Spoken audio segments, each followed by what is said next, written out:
In this tutorial, we are going to learn about randomization in Excel and how to visualize that randomization and how to incorporate that randomization into your own experimental design. Randomization is really important for any experiment because it allows us to maintain independence among samples. And maintaining independence among samples allows us to have individual replicates that are not related to each other, and it increases the ability for us to detect significant statistical differences. In this worksheet, we have an experiment in which we are exposing plants. I don't know what plant species it is. It doesn't matter for the purposes of this exercise. We're exposing plants to different amounts of fertilizer, and we have two shelves. We have shelf 1 and shelf 2, as you can see over here. And we have the front and the back of each shelf. Now, ideally, what we want to do is randomly locate all of the treatments in the front and the back and on shelf 1 and 2, because maybe shelf 1 is more exposed to sunlight than shelf 2 is, and maybe the front of each shelf is more exposed to sunlight than the back are. Ideally, we would have all of our treatments and all of our replicates of each treatment on a single shelf in one row, and all of them have equal exposure to sunlight, but logistically, that's not really usually possible.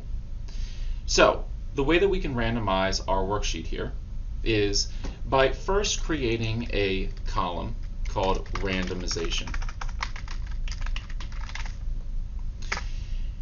And then we are going to use the rand Excel function in order to create a random number. Now, RAND equals RAND, open parentheses and close parentheses.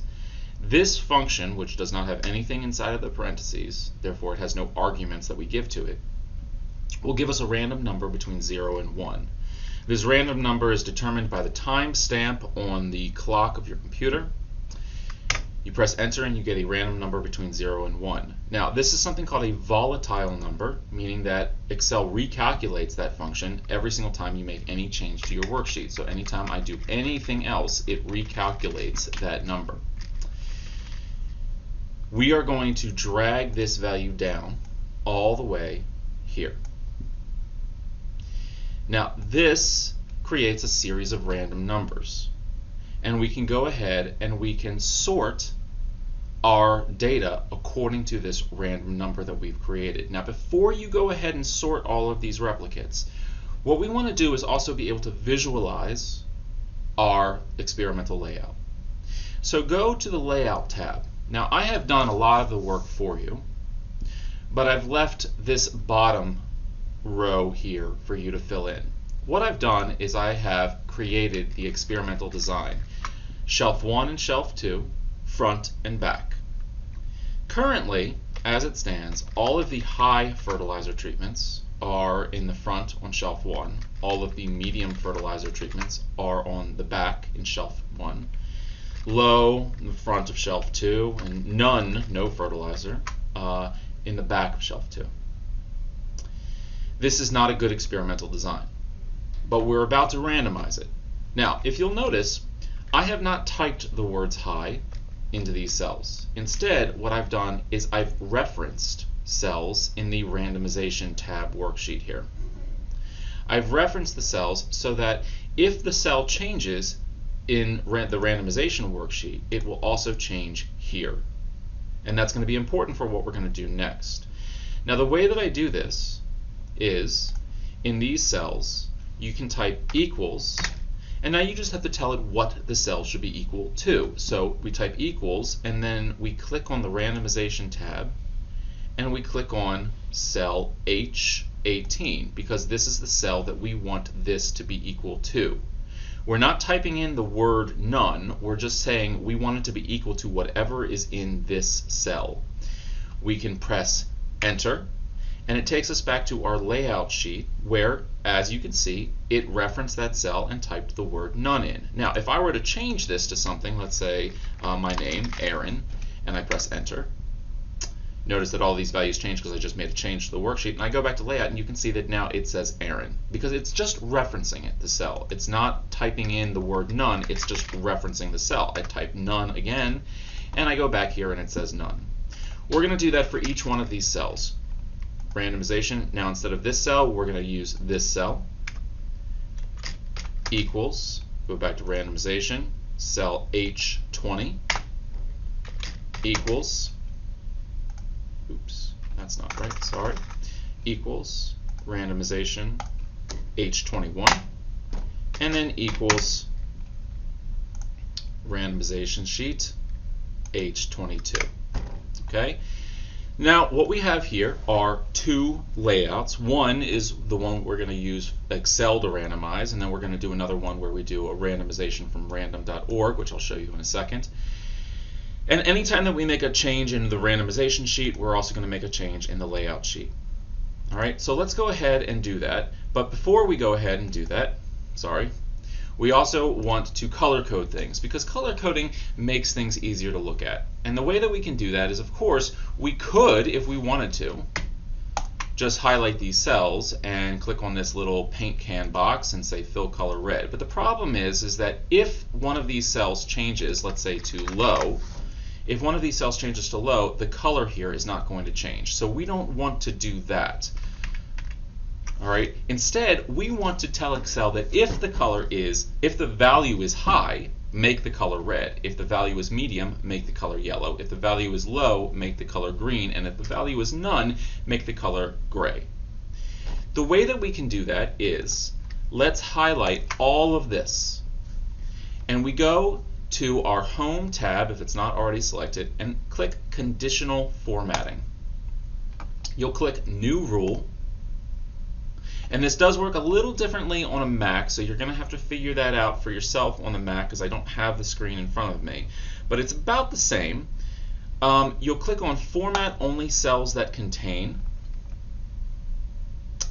And then you get this down here, Format Only Cells with specific text containing, and you have options here to change this if you would like to, but we're going to keep containing the word high. And then we'll click on Format, and it brings up this dialog box. And we want to go to the Fill tab and select red. Press OK. And you can see now what it is doing is it's saying format a cell containing high with the fill color red. Press OK. And you can see that we've created a rule that indicates if the cell reads high, it will be the value high. And so if we go back to this randomization worksheet and we type in low here, and we go back here, you can see that now it's not formatting this as red, because that was the rule, that if it's high, if the value is high, then it formats it as red. But now this value is not high. So we're going to change this back to high, go back to layout, and now the cell is red again. Let's highlight all of these cells again, go to conditional formatting, and we're going to create 3 new rules. New rule, format only cells that contain. A cell value, change that to specific text containing medium. Format that as yellow. Press OK. Press OK again. And once again, it has done only the cells that are medium, filling it yellow. Do it again, conditional formatting, new rule, format only cells that contain, cell value, change that to specific text containing low. Format as green. Press OK. Press OK again. Once again, congratulations, you've done it correctly. Hopefully you followed me so far. Conditional formatting, new rule, format only cells that contain, once more, specific text containing the word none. Format, and you want to select a gray value. Press OK, and this is what it should look like.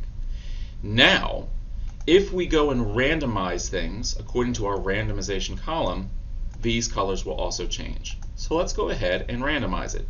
What you want to do is select these 2 columns, just like that, with the headers.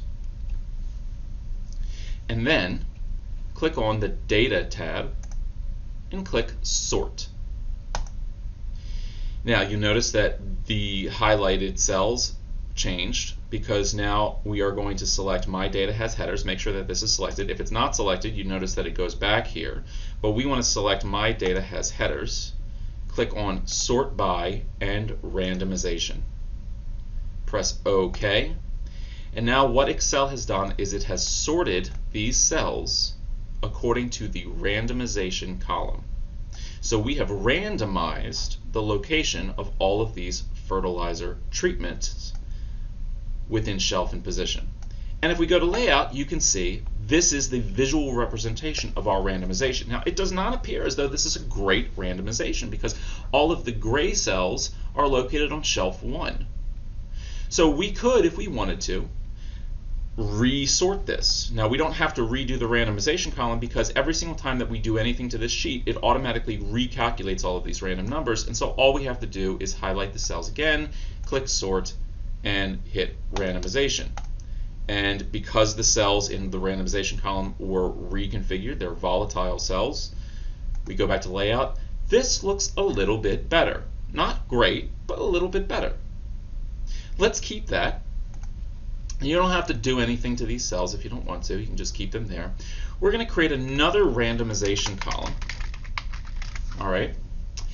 And what we need to do now is go to the site random.org, which generates random numbers based on atmospheric noise. So go to random.org and click on Numbers and Sequences. If you get a blue pop-up box here, by the way, asking you about cookies, just accept all. All right. Our smallest value is going to be 1, and our largest value is going to be the highest replicate number that we have, which is in this one we have looks like we have 20 total replicates, and so we want to list from smallest value to largest value of 20. All right, you can see this randomness comes from atmospheric noise. Get sequence. What this has done is it has created a sequence of numbers from 1 to 20 without repetition of the numbers that is randomized. Highlight those and copy it. All right, copy and paste them here. Okay. Now what we can do is, just as we did here, we are going to highlight these two columns and sort according to randomization. You'll press OK, and once again we've sorted according to this randomization column. And you can see that these numbers are in order. Now, because we copied and pasted these from a website, these are not volatile numbers. These don't change. So if you wanted to redo this randomization, you're going to have to go back to random.org and click again, get yourself another sequence of random integers, copy that, and paste it over here. All right, and then you would select all of this again and randomize it again, sort it by randomization, and click OK. All right, now I actually liked it. Looked like I liked the previous one better, so I'm going to hit undo, and I'm going to go back to here, and I'm going to go to layout, and you can see that once again we have randomized the location of all of these replicates. Now this isn't great again because it looks like a lot of the green ones are up on shelf 1. You will rarely get a perfect randomization according to what you deem appropriate or what you deem acceptable. And you can keep on doing this until you are satisfied with the randomization. And that's all I have to tell you for this tutorial.